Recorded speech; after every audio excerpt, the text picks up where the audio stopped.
Welcome to the Cool Hut channel. Today we've got a couple of pretty famous guys, Gary Smith from Diag Nation and Craig Shippy. Stand by. Video does go a little longer than normal, but hopefully you enjoy it and let me know. Stand by.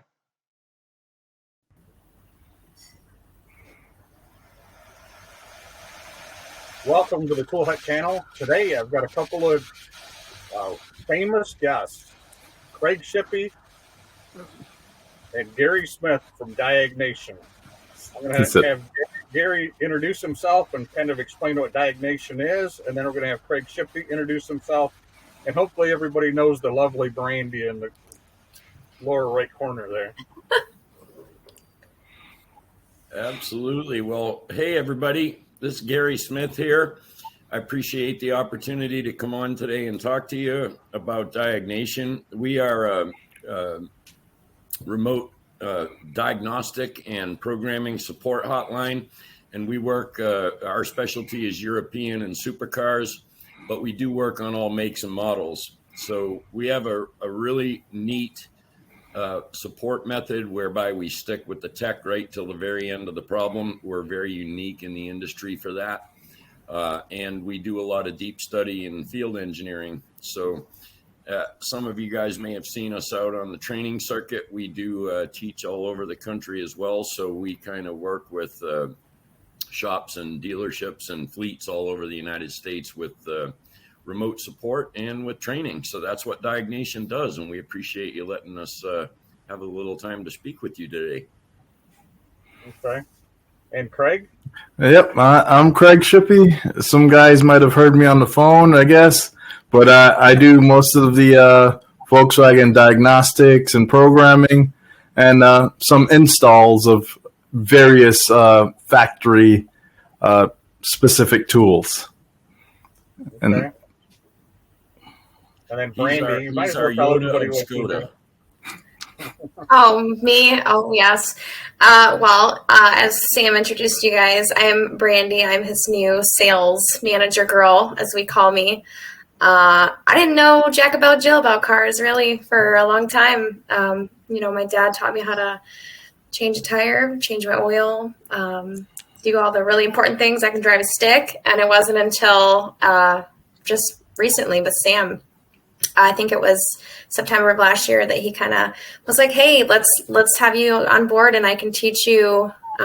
It's a lot of information and I'm still learning, but we're getting better as we go. So that's really all. I like to join these podcasts so I can also just retain more information as I get to join these discussions. But we're learning more as we go. So. Okay. All right, so I want to start with Craig, and I want to, you're Volkswagen Audi specialist, right? Yep. So Volkswagen Audi Bentley, I guess we could say, right? I could guess so. I wouldn't use the term specialist. I'm just a guy. Well, you're a guy that seems to understand how those weirdos put those cars together. I guess so. Yeah. So, I have Otis. We sell a lot of equipment. We sell a lot of aftermarket tools. We sell VCDS, or Rostec, because a lot of people know it. But I'm starting to see more and more tools that are claiming they can get into doing more on Volkswagen Audis. And I just wanted to hear from you kind of some of the stuff that you're seeing with your support calls and your stuff in the field, and kind of where you see the biggest problem with. And I don't want to get into, like I told you, I don't want to get into specific tools. You're right. Where do you see the biggest challenges? Once the vehicle is diagnosed, I'm assuming that most scanners do a pretty decent job on the diagnostic side. It's the repair side of the scan tool where they seem to be struggling. Is that a fair analogy? Well, I think it's with using the factory tool, I think you could complete the job from start to finish. Some of these scan tools will just bring you halfway, And I think that's more of the issue. Sometimes it's not even halfway, because we have, say, if we have like fault codes for 5-volt reference, but on Volkswagen it doesn't tell you which 5-volt reference. It'll say A, B, or C, or D, but it doesn't refer to them as that. And then when you go look at a wiring diagram, it doesn't say it's a 5-volt reference either. So you have to physically know that it's a 5-volt reference. But if you're using the factory tool, it breaks down which 5-volt reference it is and what exactly is on that 5-volt reference. So just not to interrupt you, but so on the 5-volt reference, what you're saying, what I'm hearing, maybe I'm incorrect, is when Otis generates the test plan, it kind of points you in the direction of where your problem with the 5-volt reference is. That right? That is 100% correct. So that's the big difference between the factory tool and the aftermarket tools. Then is the generation, the test plan.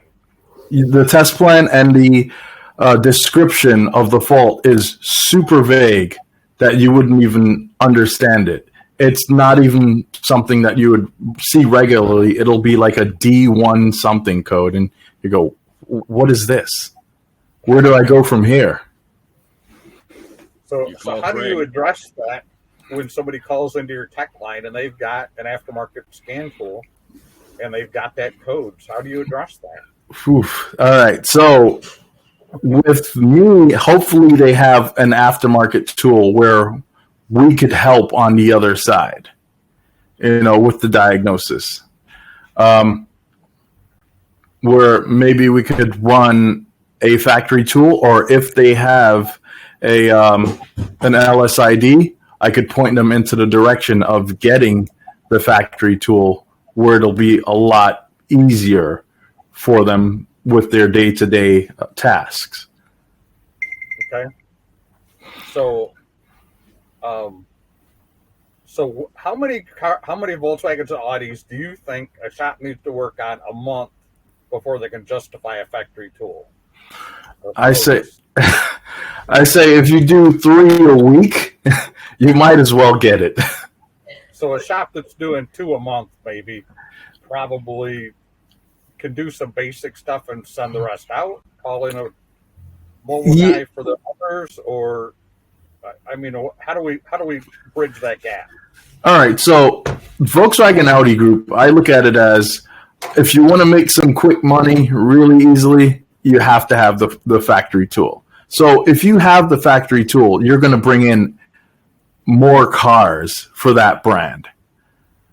So that's really how I see it. If you factory tool, you bring in more cars, more work, more, generate more profit. If you like just bringing in the cars and going, oh, I think it's this, and I'm going to send it to the dealer to do the rest of the work. Yeah, you could do that, but you keep sending your cars away. Your customer is going to go, hey, is my car done? Or the dealer could hold your car for maybe 3 weeks and hit you with a $700 bill and has done nothing for you. Yeah. That I see all the time. Yeah. Well, in other words, you're saying I was just going to say, so in other words, you're saying that if a shop is going to invest in that tool for that brand, then they should be working on more and more Volkswagen Audi, because the cost is really low on to what you could bring in. Right. Okay. Yeah. I have a thought on that. Okay. Go ahead, Gary. Okay. Most of the time when I consult with any of our clients regarding equipment, factory tools, anything of that nature, I like to, in other words, we ask the question, what is the break point in number of cars before we want to invest in something like that? So typically the way I try to advise shops to look at that is from a realistic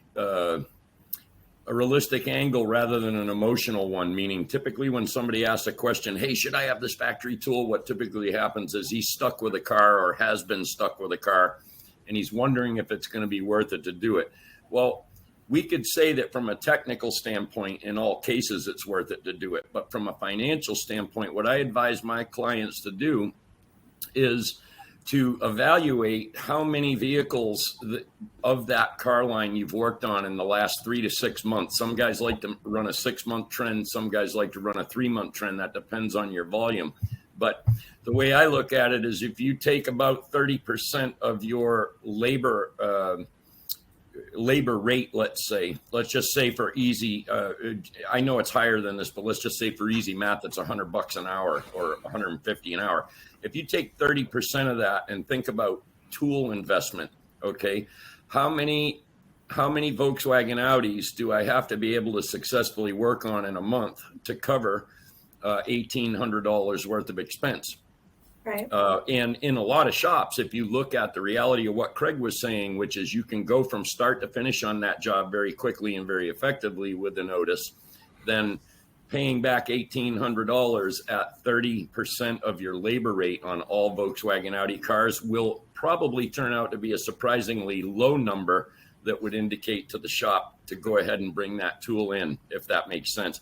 I always like to do that based on the realities of what's going on in that shop. So that's why we use the customer's database and take a look at what they've been working on and make that judgment financially properly, if that makes sense. Yeah, that makes sense. You know, I go to repair shops. I'm a mobile guy, and when I started, when I got Otis the first time, I was buying Otis a week at a time, and I was using a J box. And I called. Matter of fact, one of the first times I called Craig, I was working on an older Jetta, is all I remember. And I called him, and it wouldn't see the J2534 wouldn't see the key cycle off. And Craig says, "Well, the only way you're going to fix that is with the factory head." Yeah, the factory head."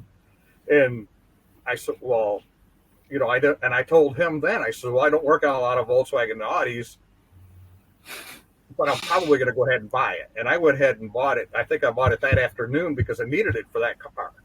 I had to get that car done, and there was no way around it. You know, I couldn't get this car done. And it's kind of silly to look at it like that. But now I buy annual subscriptions on Volkswagens and Audis, and I probably work on 3 to 4 of them a week, where I was working on 3 or 4 of them a year originally. Right. Capability is everything, isn't it? Yeah. So the word spreads, and you become more comfortable with it too. As I did as a mobile tech. You know, if somebody calls and says, "Hey, I'm doing this with a Volkswagen Audi," and I'm like, "Yeah, this is what it costs. I'll get you on the schedule, or call me when you got the part." And it's not a, I think I can. It's a, yeah, I can do that.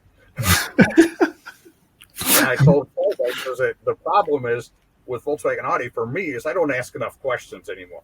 They say it's Volkswagen Audi and they're putting a rear strut in it. I'm like, yeah, okay, I've got it handled. You know, I don't ask enough questions. And then a lot of times when I get there, I got another problem. But having Otis is an absolute game changer. I used Rostec for years, and I don't even have Rostec in the bus anymore. Not to, right. So you went from, "Oh, can I do this?" to, "I could definitely do this." Yeah, and I tell shops the same thing when they're looking at getting into factory tooling. I always tell them to pick your most famous, the brands that you do the most of. I think you should have the factory tool on, just plain and simple. And I think it helps the shop better because it doesn't matter what brand it is. You should have that factory tool. If you do primarily GM and Ford, you should have GM and Ford factory scan tools. Because, first of all, from what Gary said, from start to finish, you can do the whole job. From the time the check engine light comes on till the car leaves the shop, you can do everything except for, build the parts in the back room. Sure. And sometimes we even get to build the parts in the back room. Yeah, that's another discussion for another day. Yes, it is. Part two. Yeah. So it's so now that we kind of established the difference between the two of them, and I'm seeing more and more of these scan tools that are coming out that work on a phone for Volkswagen and Audi. And are you seeing any challenges with those type of tools, or let's just pull the punch out and say these clone Otis tools? Are you seeing any problems with those on your tech line? Okay, so the tools that you're talking about, that's third-party tools or whatever you want to call it. A lot of times we get suspension calls. I've got an A8. I want to adjust the suspension because I've just done a strut. And you go in there, you try to calibrate the suspension, and it wipes everything out. The coating, the parameterization, and you're left with a car that's sitting on all fours on the floor, completely dead. Sitting on bricks, as Oh, yeah. And you and I know the only way to get that car back up is with factory tooling. I have yet to see a scan tool fix one of those, or the special, what is it, Volkswagen Touareg, I think it's a 2012, with the rear brake calipers. And I think me and you've went through one of those also, where the guys were doing rear brakes, and you find out, I can't finish this process without a factory tool. Yeah. And I have seen, it's funny because we do a lot of suspension calls on Volkswagen Audi, and we do a lot of rear brake calls on Volkswagen Audi. Yeah, so you knew. So I knew that was going to come up because if I'm doing a lot of them, everybody's doing them. Yeah. Yeah. You got anything else you want to add, Craig? I mean, we've kind of covered it, kind of a vague area, but I gave you some time to come up with some more stuff to put in here. If you're doing stuff with the factory tool, I think it's at first, it might be a little challenging, but as with anything, if you're doing it for the first time, it is going to be challenging and you'll grow into it. The more you do, the better it is for you. Some guy says, can you do a used radio, or, bring it on in. As long as you have the factory tool, there's nothing to be afraid of. Can knock it out. I get a lot of calls for transmissions, used transmissions, and we've done this a few times with Volkswagen Audi. And then the other one I get a lot of calls in on is a locksmith has been out and he's tried to add a key to this car. Ooh. And I do a lot of those type of calls, and 99% of the time the guy will say, well, the locksmith pulled the PIN code for me and charged me for it and said you're going to need it. And I tell Craig all the time when I call him, I say, well, they gave me the PIN number, but I'm not going to need it. And most of the time I tell the shop I don't even need it. I don't want it. I'm not going to need it. And because there's no PIN that I found that's needed on Volkswagen Audi. Oh yeah, we don't use any of the pin side as like the aftermarket uses. That's pretty much gone now. And remember when the locksmith comes out and it says, "Oh yeah, I could do your keys." Sure, sometimes they'll be able to do your keys, but down the road, if you need something else repaired, say the transmission, you're doing a new transmission module. Most of the time, when you're using the factory tool, it looks at your key. If that key isn't original, sold by the dealer, it will not complete that process. So, and you're going to, yeah, and there's a big struggle with guys stuck with, hey, telling your customer, all right, I just fixed your transmission, but your key is an aftermarket key, and that's going to add another $400 to your bill. That's kind of a hard sell, but, and you don't want to be that guy. Oh, I'm the one that did the key, and now I got to go, buy a dealer key for them. Yeah. Well, I have I cut and program keys as well. And Mm-hmm. also I got to audit one of the manufacturers that I insist on the tool coming from the dealer, just because of the challenge that I've seen with other stuff. Right. And yeah, and then even with like I said, third party key tools, you might go in and you might wipe the whole car out. Just erase the car from existence. It happens. Really, just from like reprogramming a key? You don't even get that far. Gosh. Yeah, and then sometimes it's a matter of selection, right? So you have either an aftermarket tool or an Otis, and you have somebody unfamiliar with using it, and they think that pressing the new key button is the way, new identity. And we go, no, don't hit that button, whatever you do. Stop. Yeah. Stop So when you're on the phone having those phone calls, you're like, whatever you do, don't touch the red button. That's funny. Yeah, don't touch that button, because if you do, you just bought yourself about $6,000 worth of new identity. Oh, man. Yeah. But me and Gary have written articles, and that's floating around on the internet on the do's and don'ts of that process, at least. Sure.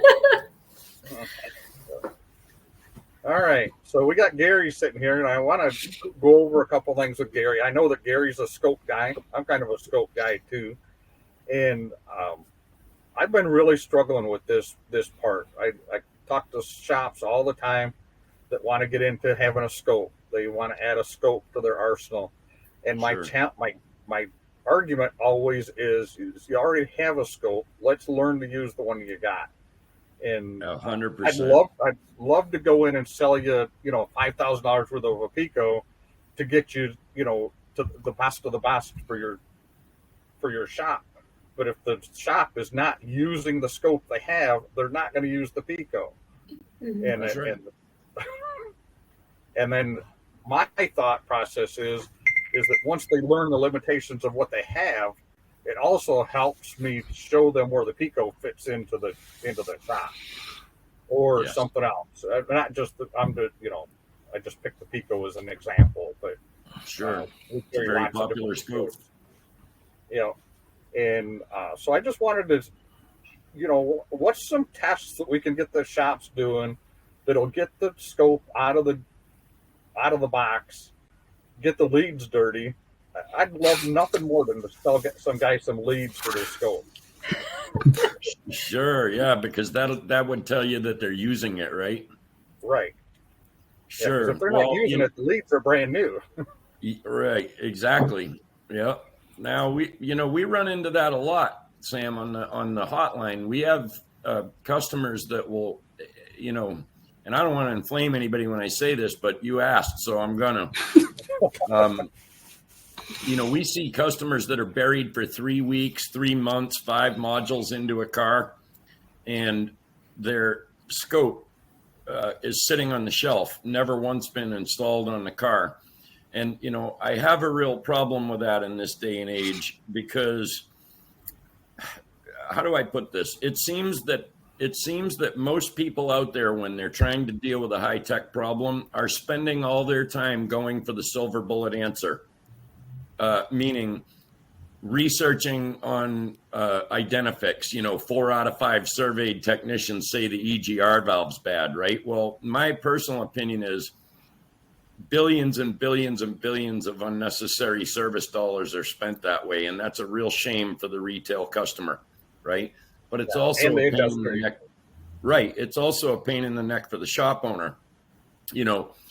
What I try to do with scoping is to get guys to here's the problem. They won't pull it out. Okay. And they won't pull it out because it's sitting in a box underneath 3 other pieces of equipment.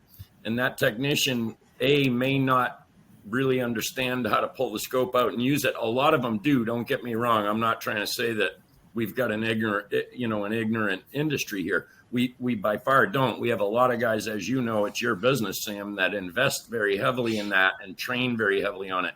But on the hotline, the overwhelming number of techs that call us really, really tangled up on a car, come down to the fact that they're just not physical testing. For example, it's a bad situation because, you know, you're doing the silver bullet thing and then the parts cannon thing and then the silver bullet thing again and the parts cannon thing again. And then it's like, help. Okay, well, you know, what I try to get guys to understand is that scope is what I call in training classes a visual voltmeter. And that's all it is. And technicians need to really embrace that tool in today's cars. And I'm going to say specifically from the 2019s and up, with the amount of networking problems that we have, you know, guys are spending hours and days in network problems trying to figure out what's wrong with that car. And if they'd simply hook the scope up to the network and learn how that network works and what to look for on the scope, they would have a much, much easier time at fixing some of these problems.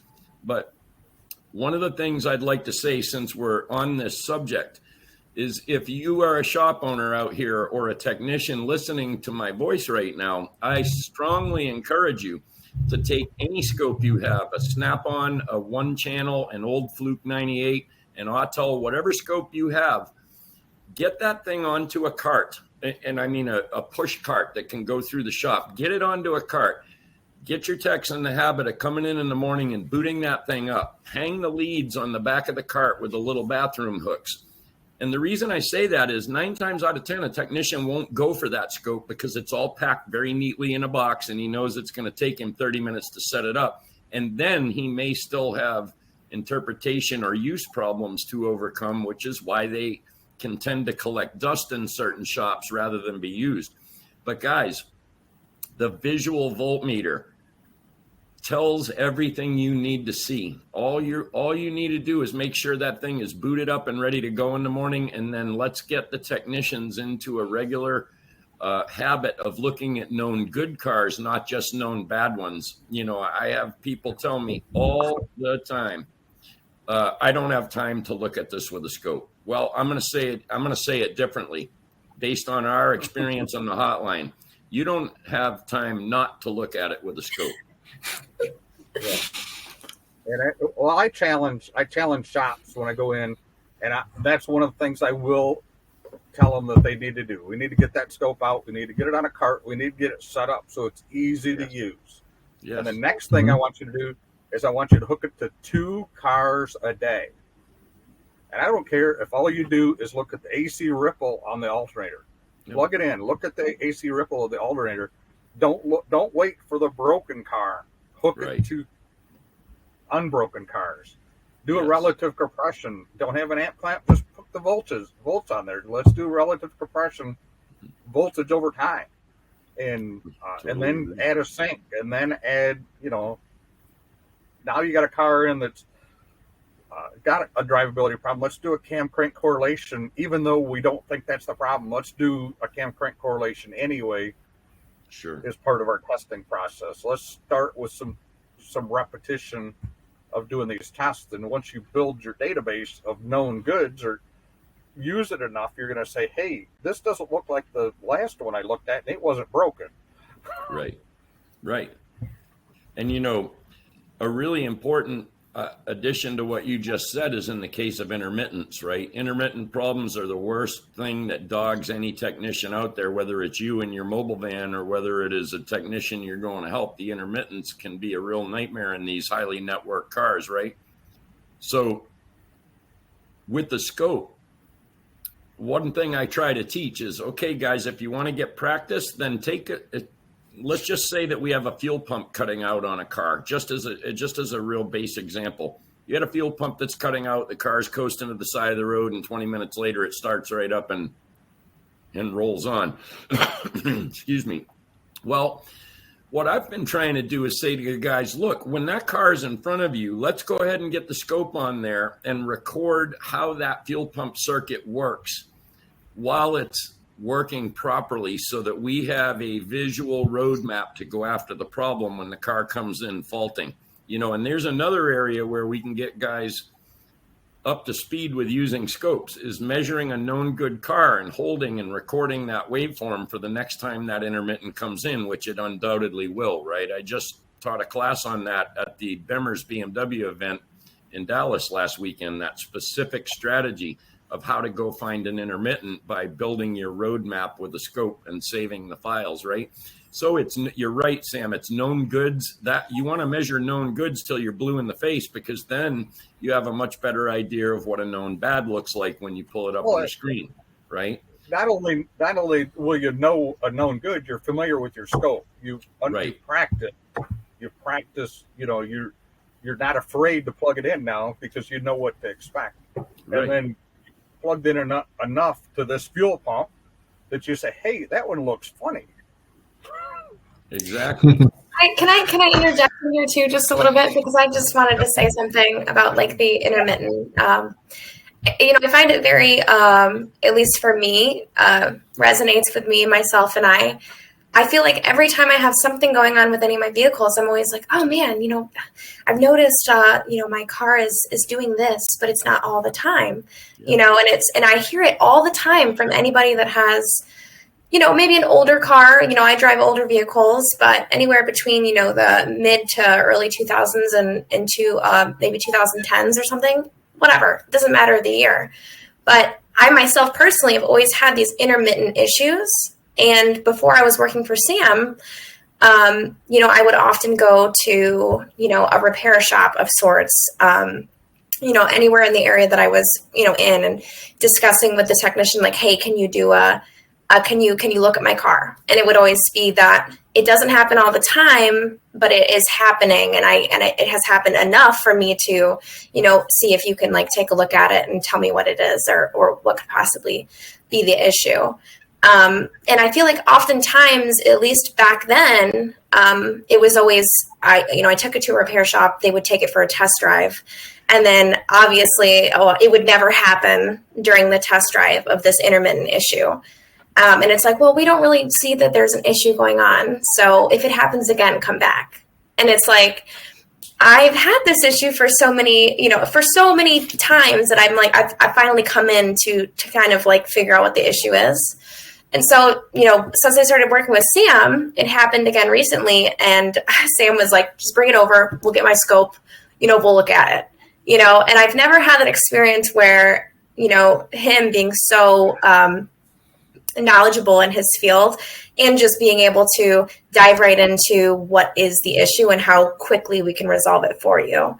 Whereas from my personal experience and then, just conversations with people going through the same experience, it's just, they took it for a test drive. It didn't do anything wrong. So come back when it does.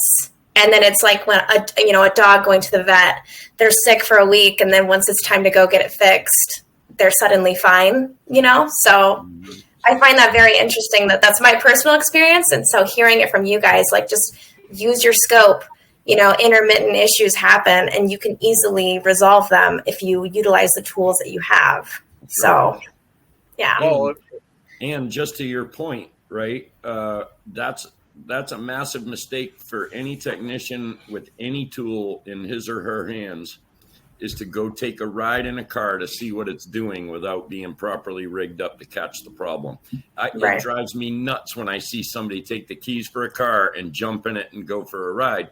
No scan tool, no scope, no thought of what we could do to possibly catch this problem the first time we drive it. No.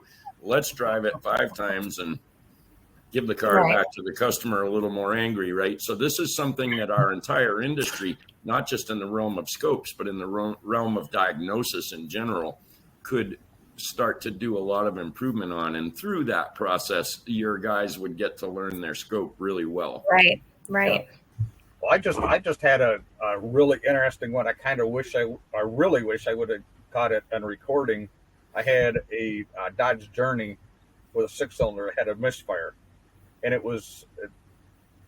had been to several shops, and it had every part you can imagine. It had 6 injectors, 6 coils, and it was an intermittent misfire. And I was at the shop, and I was scoping the fuel pump. And I'll be honest with you, the fuel pump and the cooling fan relay were right next to each other, and I grabbed the cooling fan relay by mistake. And it was flatline. And as soon as the fan came on, the car misfired. And I thought, well, that's interesting. and the cooling fan was drawing like 16 amps and it had a flat spot on the fan. So by complete coincidence, I diagnosed that car very quickly by accident. Well, that's A win's a win. yeah. I was going to say that's the beauty of it. But it was I thought it was super interesting that I just happened to pull the wrong relay. You know, it is what it is. Sure. And it was flatline, and I'm sitting here with the scope trying to figure out why am I not getting the read I'm expecting. And as soon as I did, the cooling fan came on, and as soon as it did, it started misfiring really bad, and it was an AC voltage essentially going back into the into the circuit, and it was interrupting one of the coils. Sure. You know, messing with the ECM is what it was doing. Right. And, you know, there's a lot of that out there. I'll tell you a quick story that you may or may not believe, but Craig will back me up on this. It's 100% true. Adam and I were working a very difficult case, or what appeared to be a very difficult case, on a 2013 or 14 Beetle about a month and a half ago.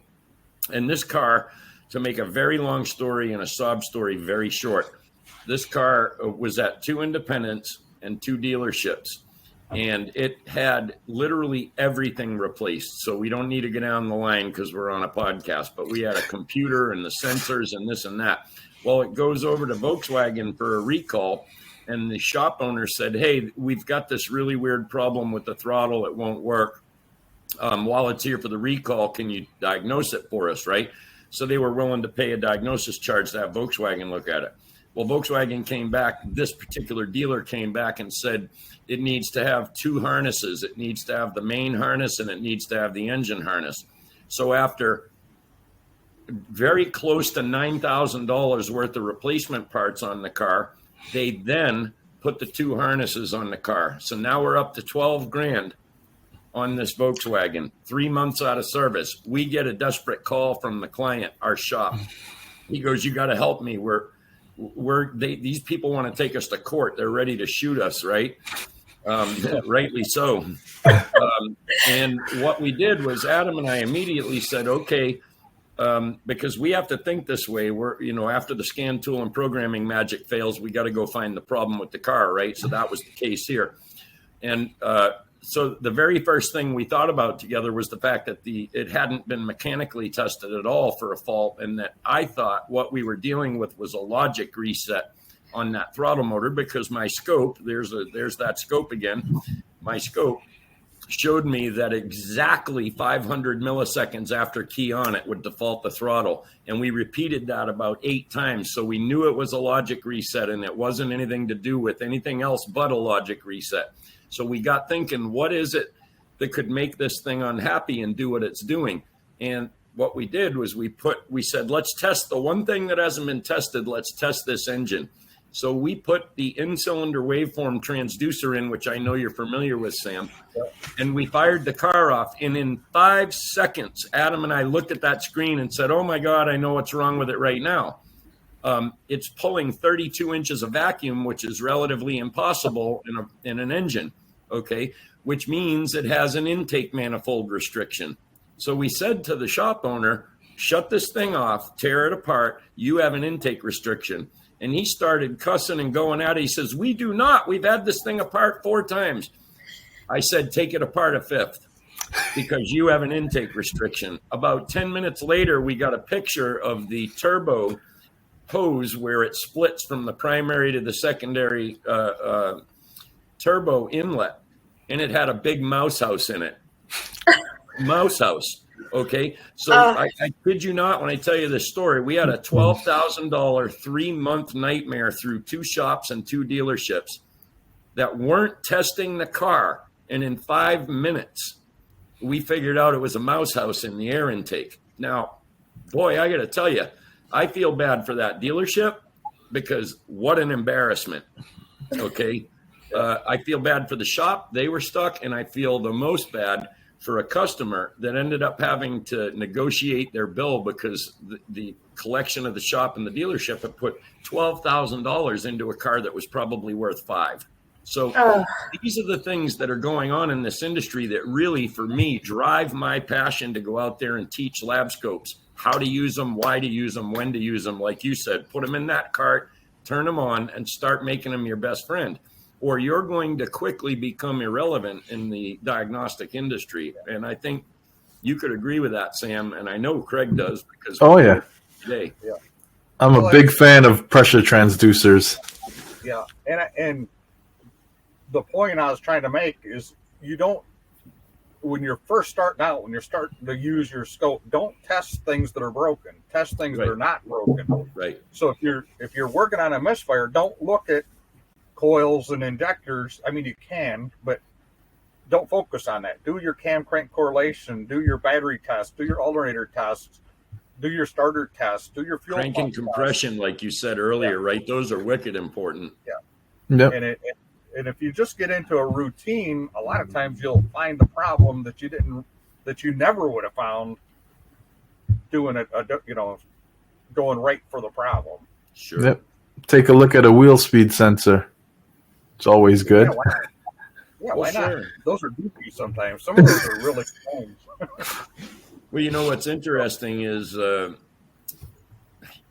oftentimes if we go ahead and lock into that strategy and do it, the problems, and I teach this in the lab scope classes all the time, problems will begin to reveal themselves, because if we're testing known goods before we're testing known bads, then we start to learn what made that waveform do what it's doing coming across the screen. You know, to give you an example of that, in the network class that we teach, if a technician takes that training to heart and goes and practices it, we can get him or her to the stage where they can plug into that network with the lab scope and diagnose the basis of the entire car right off the network waveform. For example, we could look at that waveform and say, stop what you're doing right there if the heated seats aren't working, because your bias is low. And the only way that bias can be low is if one of the computers is not powering up when it should. Lo and behold, we track it down. It's got a blown 5-amp fuse, and now the computer's working fine. The heated seats are working fine, and there's no problem. You know, the thing with scan tools is that's really important with lab scoping. Scan tools I don't care if it's the factory tool or any good aftermarket tool. Scan tools are liars, or can be liars, in a big way when a car has a problem, especially a high resistance wire or a 5-volt reference circuit like Craig was referring to before, pulling the network down. Scan tools can all be liars when there's a problem on the car. So those that are relying simply on scan data are getting burned day after day after day with diagnostics. What the idea is to get your data from the scan tool and then go prove it with the scope, because the scope is the proof. The scanner is only an indicator in 100% of the cases. Yeah. Well, and I think once you start using scopes, in my experience, is you figure out how much that scanner really lies to you. It lies every day. That's the problem. And so I'll give you another example. I had a Jeep Liberty I diagnosed for a shop several years ago that it had a code for the APP sensor. I don't remember if it was 1 or 2, but it was the 5-volt reference APP. One of the 5-volt references, and the shop had I was there to program an ECM for it. And as soon as they turned on the ECM, they put a used ECM in it. As soon as they turned the key on, they got the same exact code. Who knew? And the guy says to me, he says, this one's no good either. And I said, let's give this a little bit more thought. And what we determined was that the 5-volt reference was shared with several things. And what my thought process, and I probably may be wrong, is that the PCM was looking at the APP sensor first, and it wasn't paying attention to the rest of the 5-volt references, because that just happened to be the one it looked at first. Mm-hmm. And it ended up internal to the transmission, one of the shift solenoids which shorted, that was also sharing that 5-volt reference. Sure. Very common. All scan tools lie until they're proven to be telling the truth. Yeah, and it didn't have a transmission problem. course, you couldn't get it going fast enough because of the APP for it to shift. So, Other than that, it was in great shape. so all right. Anybody got anything to add? We're kind of at the top of what I wanted to, our time limit. I think this is a great discussion. I think it's going to leave a lot of technicians really like, opening their arsenal, if you will, of scope usage. Really, Sam will tell me all the time. He's just, this could have easily been diagnosed had they just used the tool that I sold them a year and a half ago or something like that. You know what I mean? So hopefully, the shops who listen really think, this is a tool in my arsenal that I can use, and I don't have to call Sam, and I don't have to call a mobile programmer, and I don't have to call Diag Nation to help me with the diagnosis. Right. So. No, that's very true. As a matter of fact, I know we're getting to the end, but I want to just back up what you just said, Brandy, because we have at a training class last week, we made mention of a client of ours that approached us and said, hey, I really want to learn this lab scope. And he and the shop owner purchased some specific time once every couple of weeks to log in with us and learn that scope. Well, if you fast forward 6 months into that relationship, that shop was calling our hotline at least 5 or 6 times a week, tangled up in what we might consider to be a relatively basic diagnostic. And if you fast forward 6 months through working through those cases and working with that guy one-on-one with the lab scope, he's calling once every 2 months now. Mm-hmm. In other words, right. So in other words, guys out there, if you're watching this, embrace it.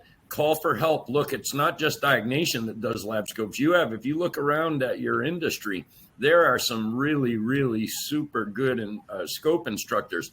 Embrace one of them. Pay people for what they do. Hire them to help you learn this thing. Hang it on the side of your toolbox and make it your best friend, because you're going to need it going into the future here. You need it now, but you really need it going into the future. Yeah, right. And the other thing I want to, we kind of touched on, use the scope you've got. And once you've learned the limitations of the scope you got, then look at getting a scope to fix the problems that you're seeing that your scope won't do. Yes. And it doesn't really matter what brand scope you purchase, as long as you're comfortable with it and it solves the problems you're trying to solve with it. That's right. And I don't really care what it is. And I have started lots of shops on a $150 scope. Yep. We're totally okay with those. Our policy is we run what you brung. That's our policy. A lot of the hotlines want to say, oh, you got to have this tool to work with us. No, the way we'll work with a one-channel U-scope and a cell phone capture, and we do it quite often, right? So we do not discriminate on which scope you have, but we do really, really encourage, like you do, Sam, to use that scope. Whatever you got, get used to it. And then if you need to upgrade into something that makes more sense, it will not be collecting dust because you will have learned how to use your tool. So I think that's a great, I like the way you approach it with your clients, Sam, because that is by far the most honest and credible way for you to be asking your guys to get up to speed. Use what you got, and then we'll worry about something new. Yeah. And I probably shouldn't be, but I feel like when I sell a shop a tool like that, I expect it to be used. I expect it to break. I expect cables to wear out. Honestly, I do, because if it sits on the shelf, the guy that wrote the check for that tool, next time I try to sell him something else, he's going to be upset with me because he spent a lot of money on a tool that sits on a shelf. Yep. And if I go in and tell them, hey, let's just use the one you got, or hey, let's do a minimal investment. Let's spend $200 or $500, get you going on a scope, and then we'll figure out where you're struggling, and then we'll fill that hole. I think is a much better solution than, hey, let's do a $5,000 scope. Right. Well, yeah. But in addition to that $150 to $2,000, Sam, to your point, whatever you're going to make or ask that guy to spend to get into lab scoping, the other step is to invest in the training. You know, Oh, you can't absolutely. believe what $199 sessions followed up by a more advanced $200 session. You're going to spend $600 can do for anybody using a scope. Yeah, absolutely. And that investment's, you know, just as important as the tool in order to make the connection with that tech to have him be comfortable and confident in going out and using it every day.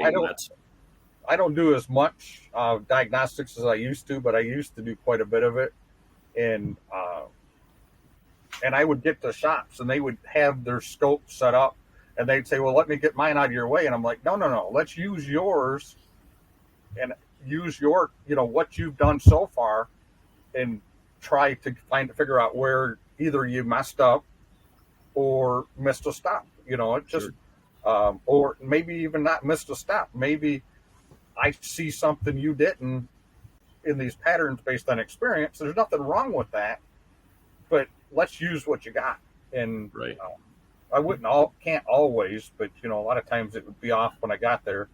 And sometimes technicians were offended when they had to call a mobile guy in for a diagnosis. And I'll tell you, I don't understand why you'd be offended when you got to call somebody in. Doctors call specialists all the time. Mm-hmm. Right. The business is, you know, this business now, if you look at what's going on, Sam, is way too big and way too technically in depth for any of us to handle together. You know, that's why you see a real surge in diagnostic hotlines, that diag.net forum where you can go back and jawbone with some guys on different problems.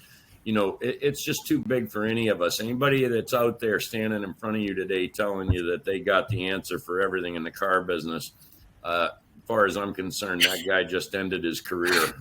Yeah, because it's going to change next month. Yeah. It sure is. Oh, yeah.